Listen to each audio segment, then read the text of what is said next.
This is Coach Jason Ballard, and I'm a business wingman. Over the years, I've learned a lot from working in our family construction business, serving as a senior officer in the United States Air Force, and running 12 different organizations around the world. Many people helped me get to where I am today, and it's my mission in life to serve as a personal wingman to others. That's what this podcast is all about, providing knowledge, tools, resources, and mentorship to help people soar to their highest altitude.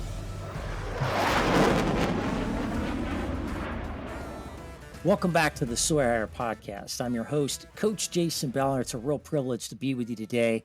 We've got an outstanding show lined up for you today. Today, we're going to learn something really powerful and of high value. Today, we're going to learn how to operate at your absolute best, peak performance, where you wake up every single day with a strong, positive mindset, ready to go and performing at your absolute highest potential. Today, we're talking about mindset.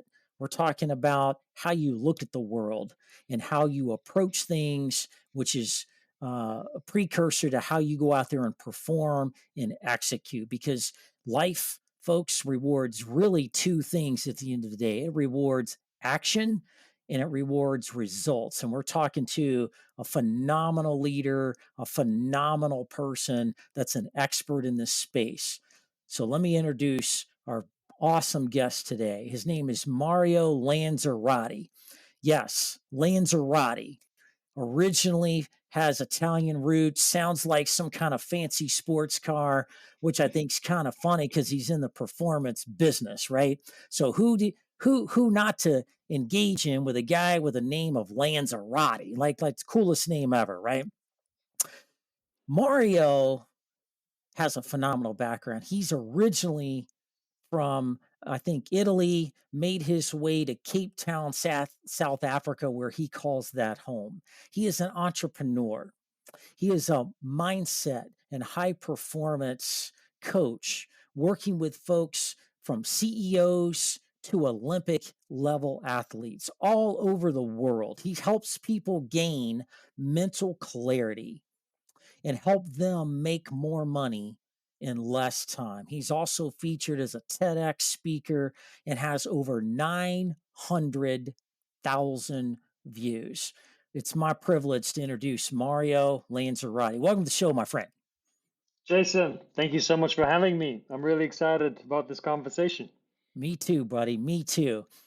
So, Mario, tell us a little bit about you. I mean, how did you get into business and what got you so passionate about what you're doing and leading you into what you're doing today as a high performance coach and expert? Absolutely. I would say it started with something that I see behind you. I see that you have a passion for aviation.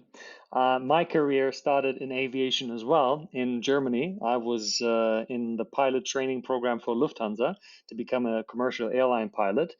And during that career, I became severely depressed. I was in chronic back pain that left me debilitated, and I hit the well-known point called rock bottom.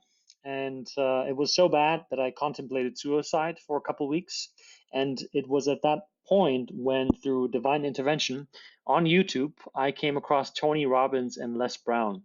And the story that they shared with me, the story of, when you're at rock bottom, it's not the end of the world, but it's an opportunity to reinvent who you are and use what you went through really as a leverage for other people to find hope.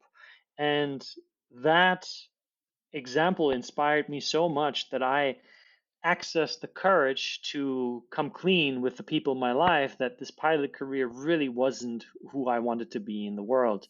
And it was the clear point for me where I wanted to find something where I felt in control of my life, where I could design my life according to my own rules. And what better way to do that than becoming an entrepreneur? So after my pilot career ended, I went on to study fashion management because I didn't really know what to do then. So I had to find something in between. And through that fashion study course that was a bachelor's course in Germany, I had the chance to go to to New York for 6 months. And while in New York, I was doing an internship with a company called All and Sundry, and it was just freshly started. And I pitched the founder. I said, "Hey, can you give me the opportunity to become your co-founder since this is freshly started? And if I really apply myself and work really, really hard, will you give me that chance?"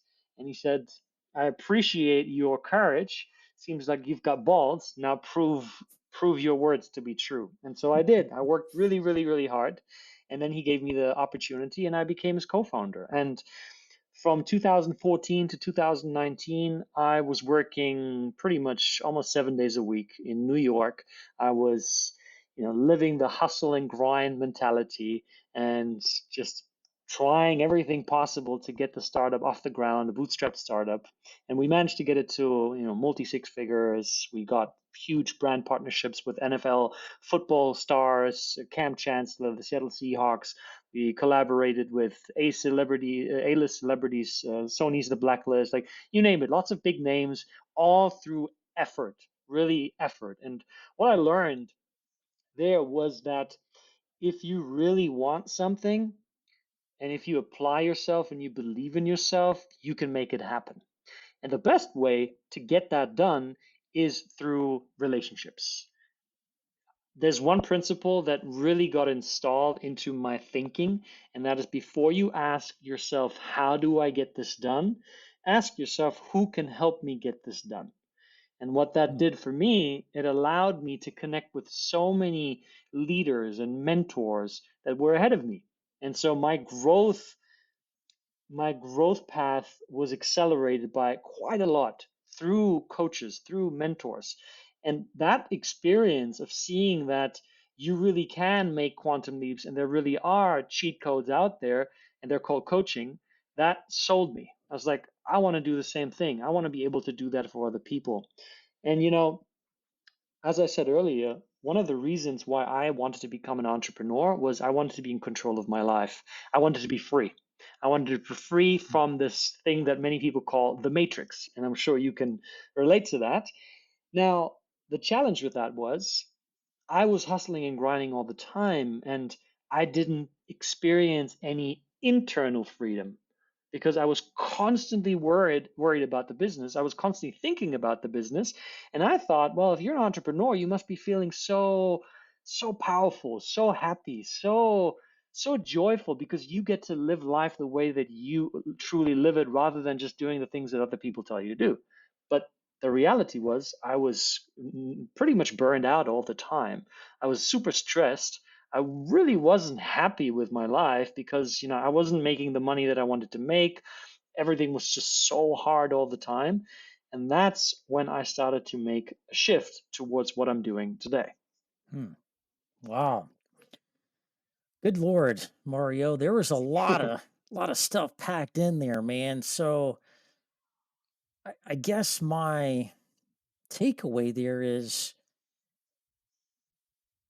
went out to aspire to be an airline pilot, found out that that wasn't really the right path for you, bounced into some other things, had some other opportunities and doors open. People gave you opportunities, saw some things in you, and then you had some successes, you had some setbacks, you had some failures, you hit rock bottom a few times, but you kept going. What I got from that is you kept going, you kept Yeah. moving forward. Was there a point where you ever just thought like, like I just screw it. I'm just not getting out of bed today. I'm just not going to try today. Like things are just not working out for me, and I screw it. I'll figure it out later. Or did you just like always have this drive to move forward? Great question. And as I reflect on that, I had a lot of those days while I was in my pilot career because I've always known myself to be a person who is very driven to excel and to succeed in life. And when I was in that pilot career, I did not recognize myself anymore because I couldn't get out of bed. I was in bed for hours and hours. I was just on the couch. I was playing computer games until deep into the night. I was using lots of distractions, food, and it was just very isolating. And I knew that something was off. And I knew that this is not the way that I know myself to be. And once I moved through that, though, once I hit the ground in New York, that changed because I was doing something that I really wanted to do with my life, and I felt Yeah. like now I'm on the track to creating that which I want to create. So, does that answer the question? Yeah, so I want to go back to the pilot Mhm. part of your career. Like, what was it about it? Like, was it just not a good fit? You just didn't enjoy what you were doing? It was just long hours in crazy schedules. Like, what about it just Yeah. wasn't working for you? What started driving some of the what I'm gonna classify as kind of a spiral effect with you Yeah. in that space? What was going on there? What happened to me is something that I see happening to a lot of business owners and entrepreneurs today. And so I have something that I call the Zenpreneur method, which is made up of four different categories. And category number three is conscious leadership. And it's all about taking aligned action. So it asks you, where are you taking action from? And so that requires you to get really clear on a couple things. Number one, your values. What are your values? At the time that I was going through the Lufthansa career, I didn't even know that there is such a thing called a value. I was just going for it. Number two, you have to ask yourself, what is your mission? Right? What's your mission in life? What is something that you're actively working towards? What's the big problem that you're actively solving in the world? And number three, what's your vision? What is the future that you envision yourself to move towards with the efforts that you're bringing forward each and every day? I didn't have any of those. What I Wow, had was I saw this image. In fact, here's the true story. I watched the movie Catch Me If You Can. Do you know the movie? I do. Right. So I saw Frank Abagnale as this person who went through life with seemingly just easy, just smooth, right? He became this pilot. He didn't even have to study hard. He just became this pilot and he was traveling the world, making all this money, dating all these gorgeous women. It's like, that's what I want to be that guy. I didn't ask myself, is becoming a pilot a wise decision? Is becoming a pilot for the rest of your life, is that something you really, really want to do more? In fact, up until I've watched the movie, I had no desire in technology, zero. Nothing, no cars, no planes. I didn't care. I just saw this idea and I was like, that's who I should be. And if you look at the entrepreneurial landscape today, a lot of entrepreneurs, they see stuff online and they're like, oh, I should be like that.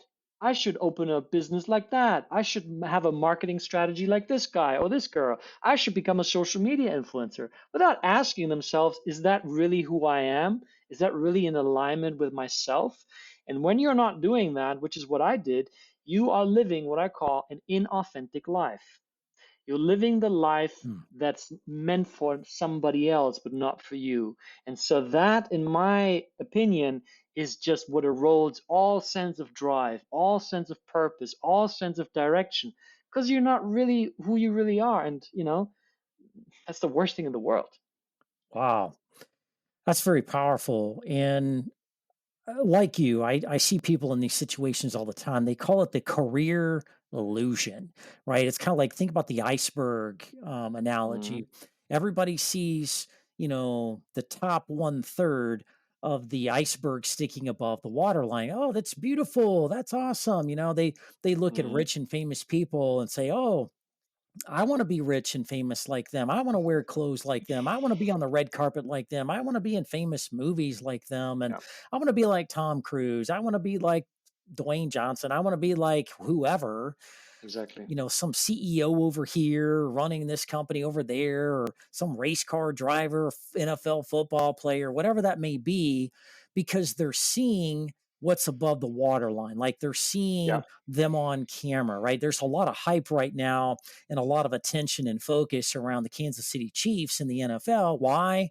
Because of Taylor Swift. Taylor Swift's dating one of the football players on the team. And so Mm, she goes to the stadiums and all eyes are on them and this relationship. And it's a positive thing for the NFL. It's a positive thing for Taylor Swift and Travis right. Kelsey, the guy she's dating. And it's all great. Oh, I went, man, that looks great. That looks awesome. And wow, how Mm, look at they're laughing and having a great time. Life is easy for them. Jet right. airplanes, billions of dollars in the bank, like things are great. Yeah, it is.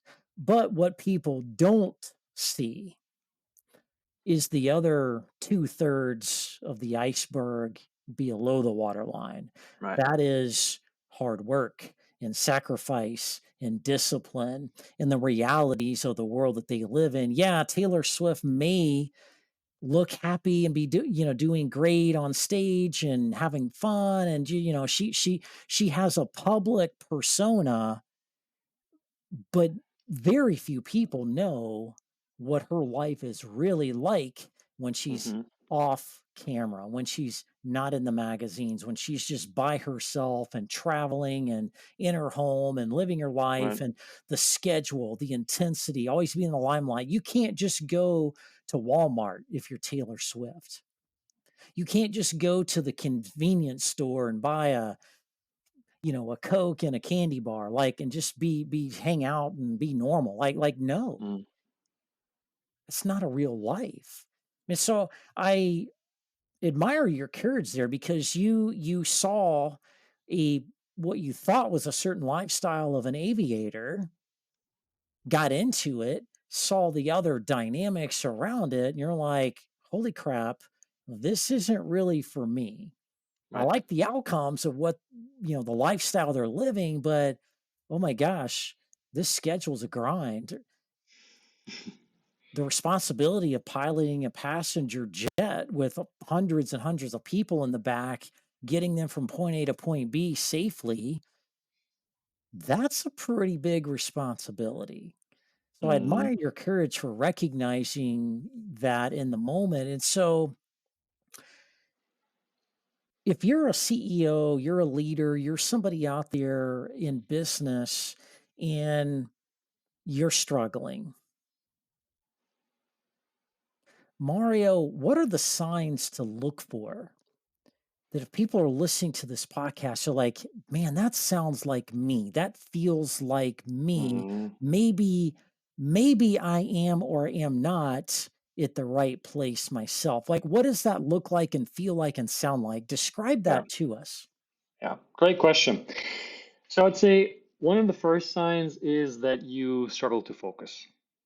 Is that Mm, you're noticing your attention, your mental awareness is all over the place. You're sitting down, you want to get a task done, and after a few minutes, you are doing something else. You're picking up your phone. You said that you were going to work on the business, on something important, on creating some sort of new structure, process, and then all of a sudden you find yourself checking emails. mm, That's sign number one. Sign number two is you're easily irritable. Some things that normally don't really bother you now have an easier tendency to get to you. And that's usually a sign that you're too tired to be able to handle some of those stressors that normally don't bother you much.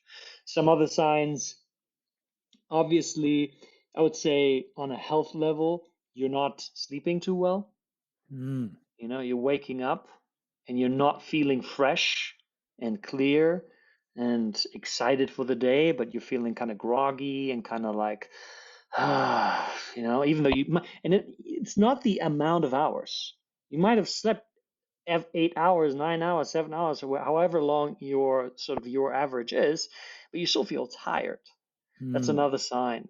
I would also look at your relationships and I would look at how present are you with people. Like if your spouse is talking to you and you don't really listen, but you're sort of just nodding, and then she's like, did you hear what I said?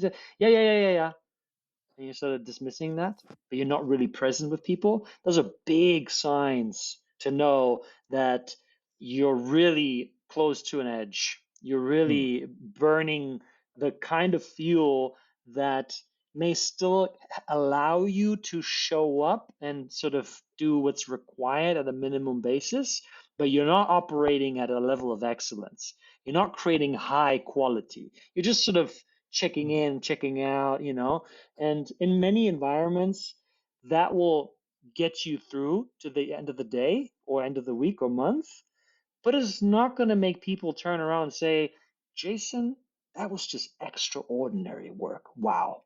Wow. Just Mm. amazing. And in my opinion, if you are somebody that has dedicated his or her life to growth, to success, to achievement, to making a difference, to impact, to just reaching a high level of potential, then you should be doing that with a sense of excellence, with a sense of knowing that you are operating and at your best and accessing your best on a consistent level over longer periods of time. So I'll stop there because I think those are already some big pointers for people to check in on. Those are great, man. Thanks for sharing that because, people get lost in their day to day lives. Everybody's busy. Everybody's got families and kids and dogs and cats and work and coworkers and just, stuff, just life things Right. around them that take Right. up their time, effort, energy, their thoughts.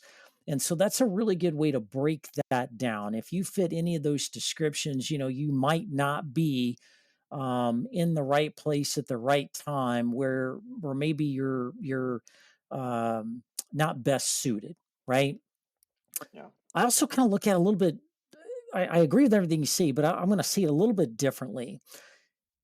Are you excited to get up every day, put your shoes on, brush your teeth, run out the door, get in the car, go fast to drive to work and hope all the green lights or all the stoplights are green so you can race Yeah. through them so you can get to work because you're so excited and passionate about what you do?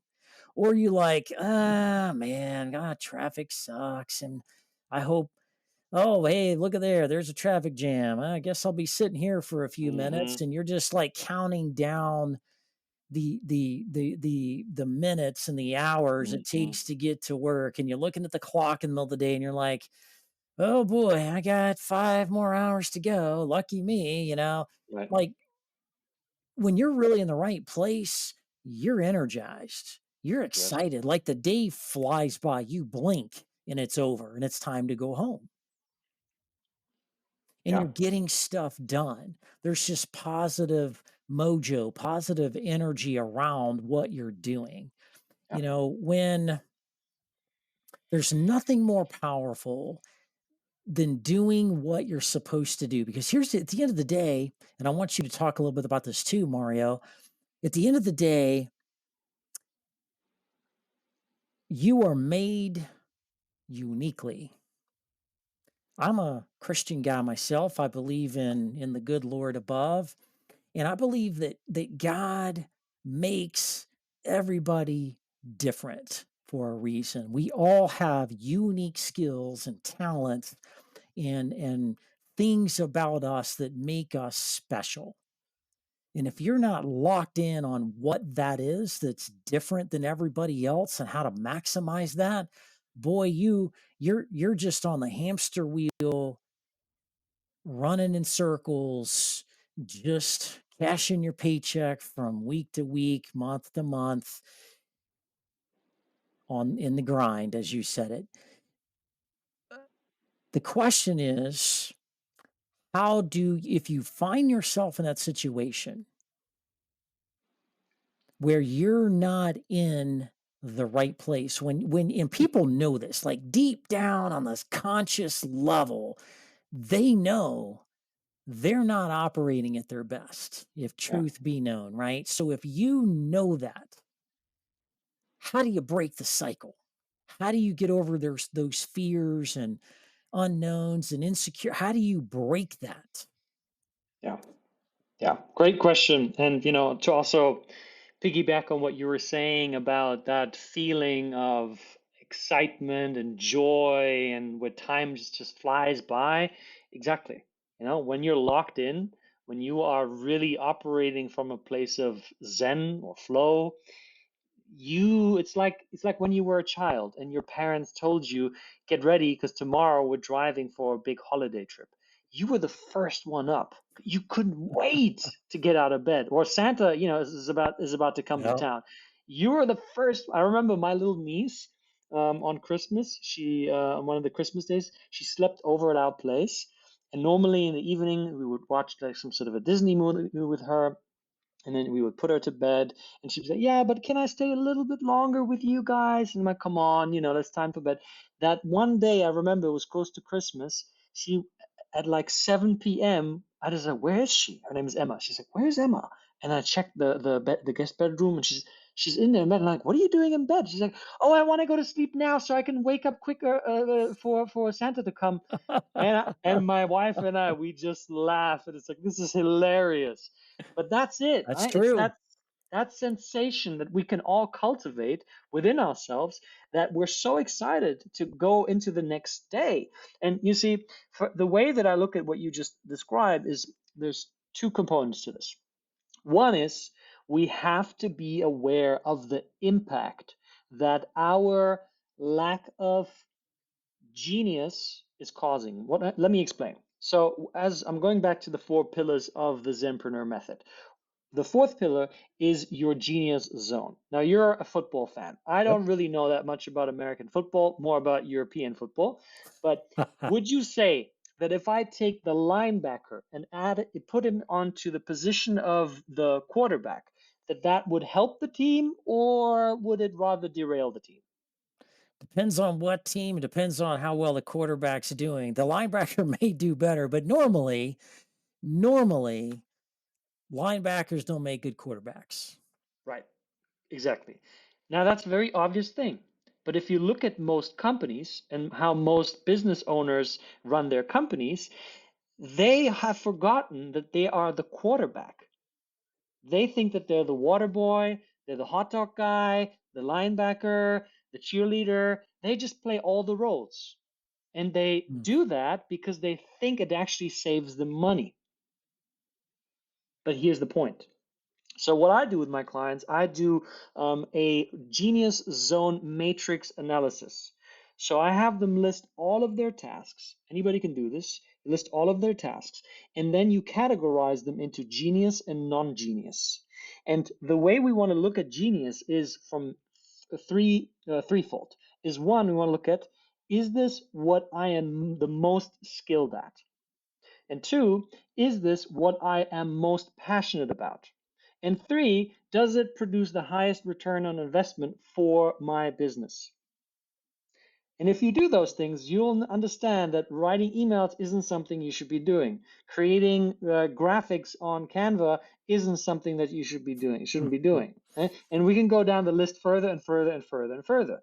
Now, once you do this, oh, we got some balloons. I don't know where they came from. Ha, Probably my new MacBook. ha, ha. But if you do this, what's important to calculate in is the opportunity cost. Because if 1 hour of your time is worth, I don't know, $500, and you spend these hours, you spend 20 hours outside of your zone of genius, that is $10,000 that you're just throwing down the garbage. You're flushing it down the toilet. $10,000. Now, that's just for 1 week. Times four, that's 40K per month. And that's 400 and almost $500,000 in opportunity cost per year. So you gotta connect with the impact. Just like you said, most of us, we're like, yeah, I know, okay, I shouldn't be doing this. But do we really add a dollar amount to it, saying my inaction, or my focus on something that I shouldn't be focused on is costing me $500,000 a year? And if you connect with that, you'll get to the point where you're like, ouch, I can't do that anymore. I can't afford that. Well, I'd argue the point that it's costing them more because that's one opportunity cost that you described. The opportunity cost you didn't put in there was the opportunity of some ideal clients that are driving by looking for what Exactly. you do, and you're the leader, you're the one that needs to talk to them and help them understand why they need to talk to you. And those can be thousand, multi-million dollar deals that just went right by that you Exactly. didn't see because you're focused on graphics or whatever else you're focused on, taking out the trash or whatever that may Yep. be. So, again, right people, right seats at the right time to maximize those efforts. So, Mario, you're a mindset and performance expert.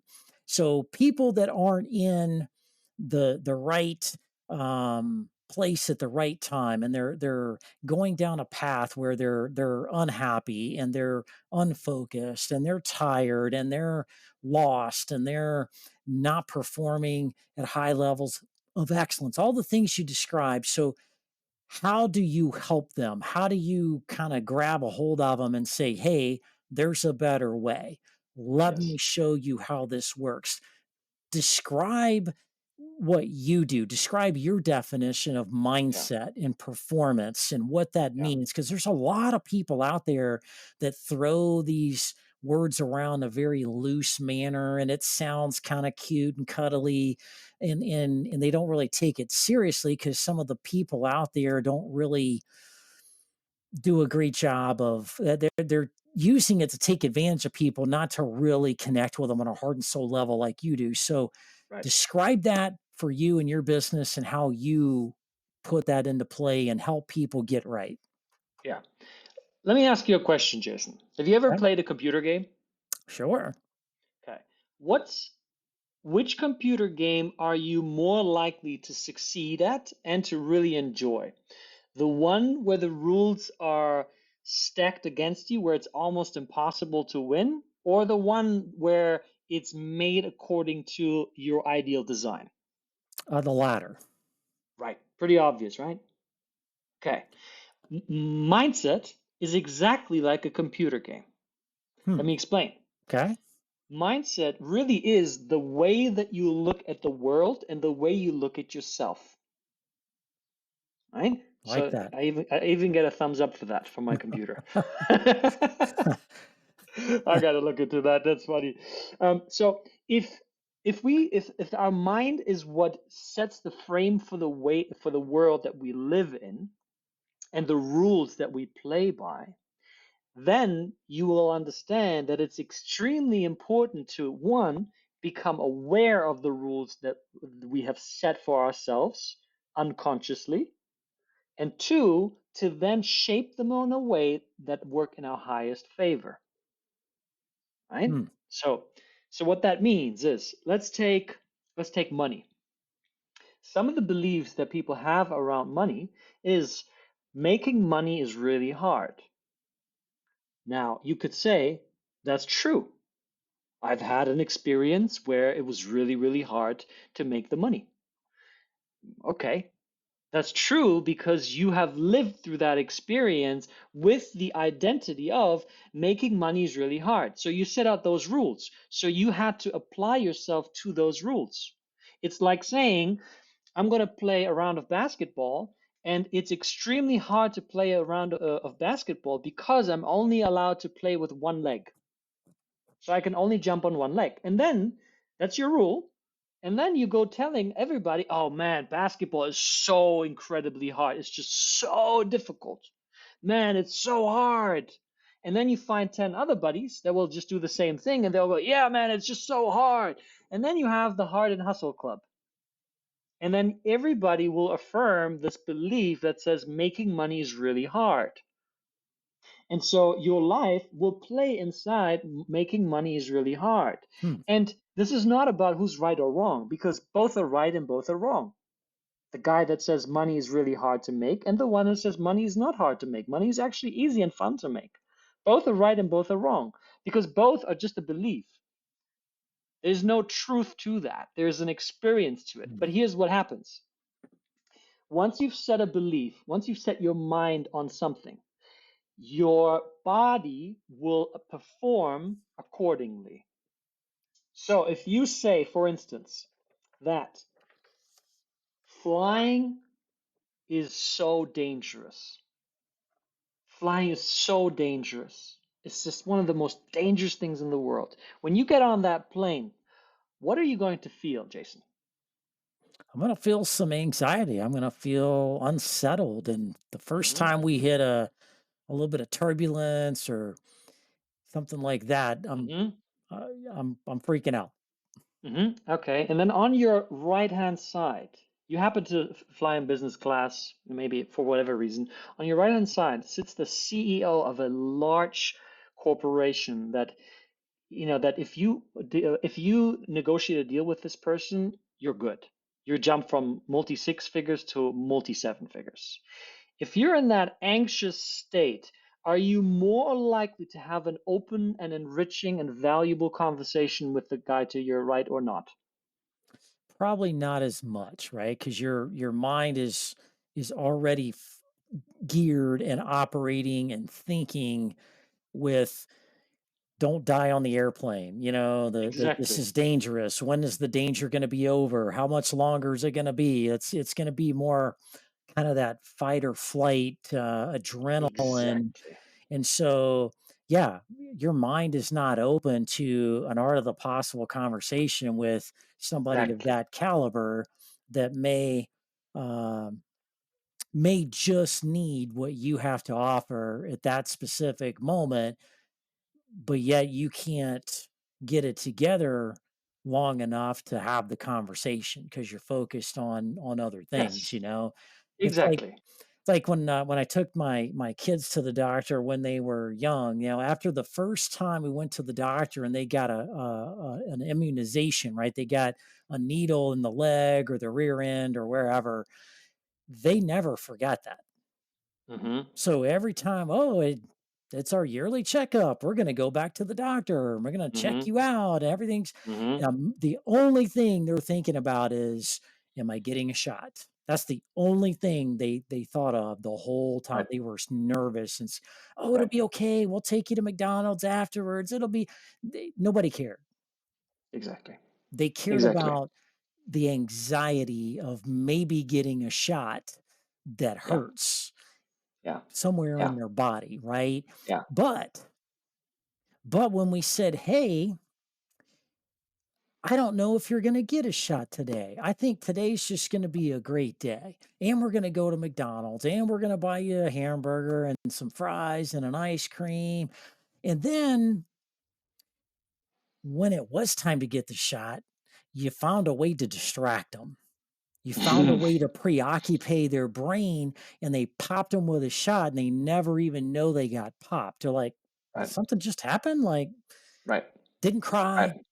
They woke up and they're like, "Oh, my leg's a little sore." Like, "Yeah, I don't know. Must have Right. slept on it wrong," right? It's amazing how you can condition your mind. So that's powerful, man. That is Yeah. huge. That's Yeah, huge. so I want to continue on that to close the point on that. If you Because this explains a perfect scenario that so many entrepreneurs are in.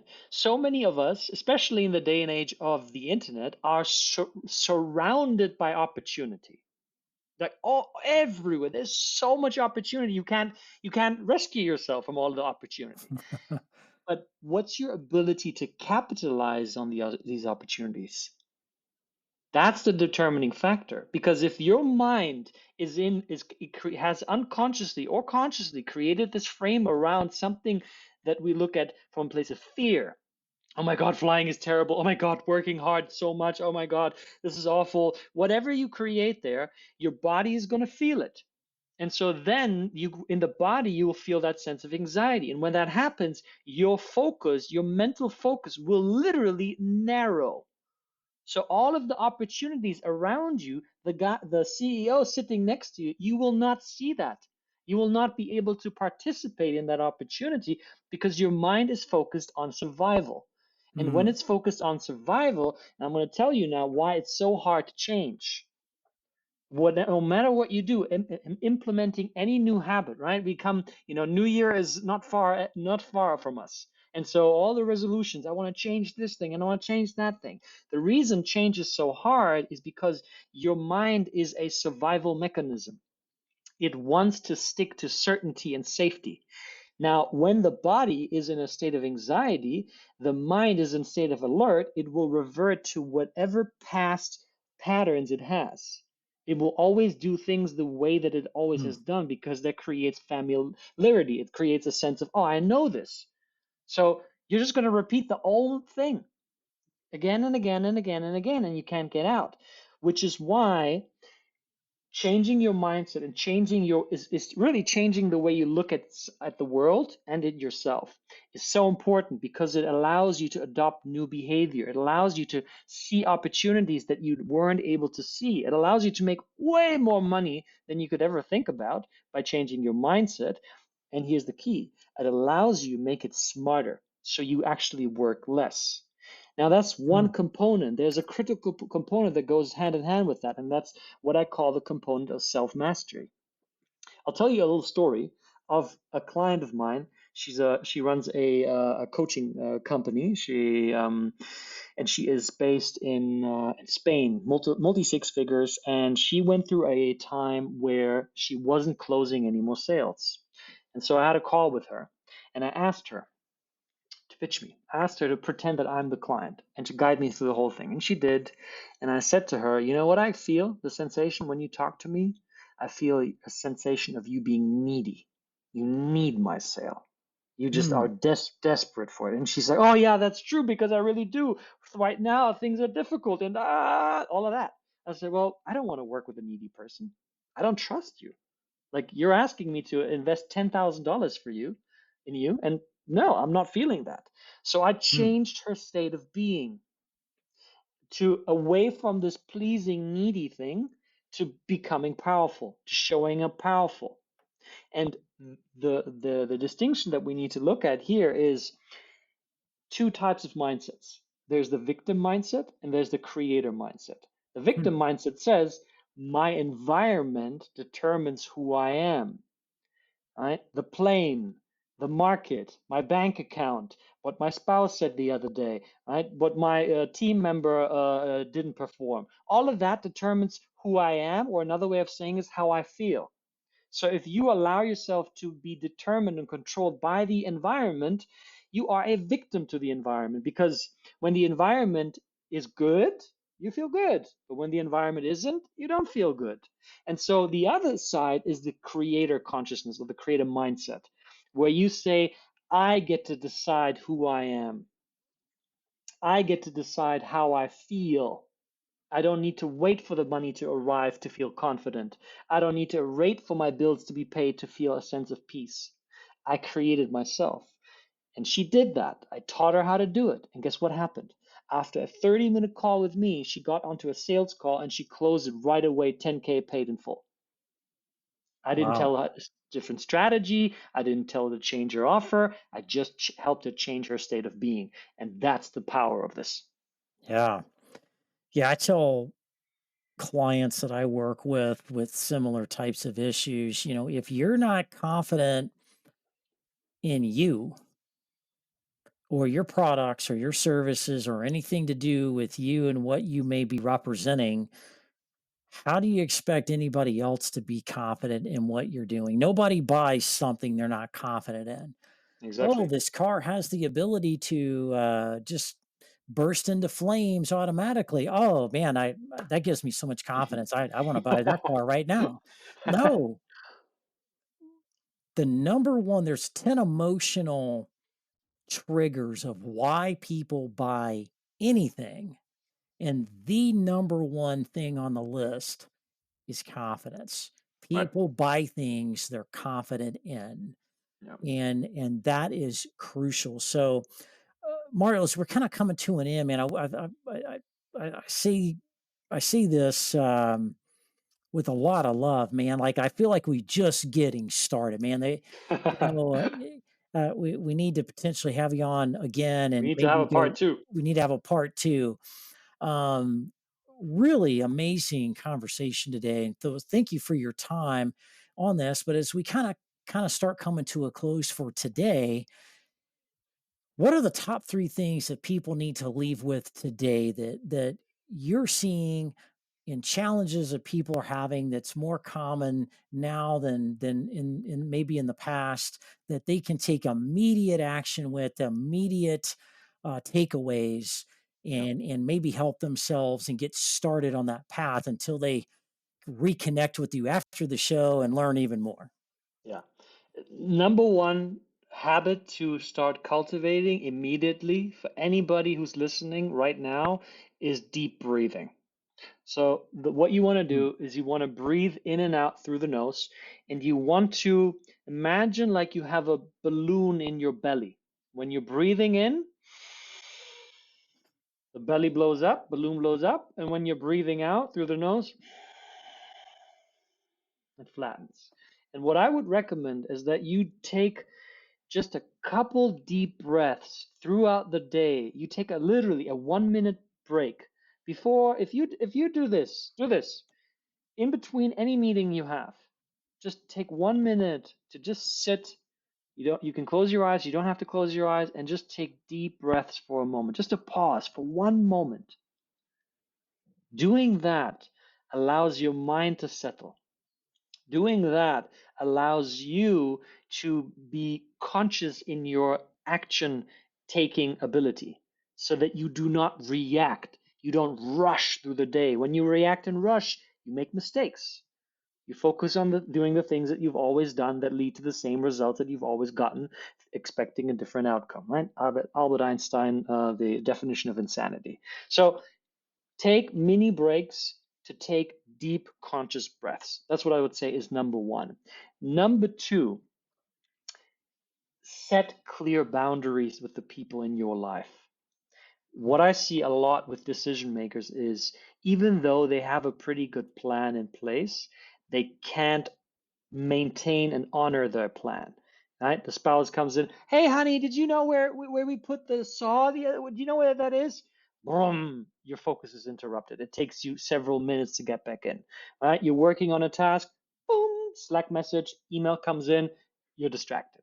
Right? You need to block out things so that you do not get any notifications, and you need to communicate with your people, your team, your clients, your family members that you are not available for certain periods of time, that you are available for client communication during other periods of time. That allows you to have deep work, that allows you to be highly focused, and that will shorten the time it takes to move towards your outcomes significantly. And I would say number three is